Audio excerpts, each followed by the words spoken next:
చంద్రబాబు నాయుడు గారు జగన్మోహన్ రెడ్డి గారిని బురదలో దిగారా మీరు? ఎప్పుడైనా మీరు బురదలో దిగితే కదా మీరు పనికొస్తారా ప్రజాసేవకి అన్నారు. మీకు గుర్తులేదేమో సార్, మాకు గుర్తుంది. గుర్తు చేయాల్సిన బాధ్యత కూడా మా పైన ఉంది.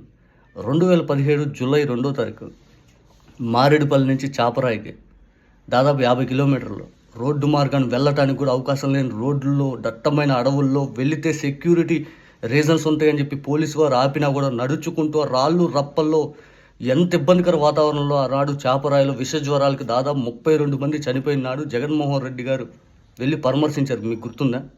కనీసం మీకు బాధ్యతలు ఆ రోజు మీకు కలగల. విష జ్వరాలు ప్రబలి దాదాపు ఒక ఏజెన్సీ ఏరియాలో కనీసం రోడ్డు మార్గాన్ని లేక వాళ్ళ అల్లాడిపోయిన ఏరియాలో జగన్మోహన్ రెడ్డి గారు 2017 జూలై 2వ తారీఖు చాపరాయికి వెళ్ళారు.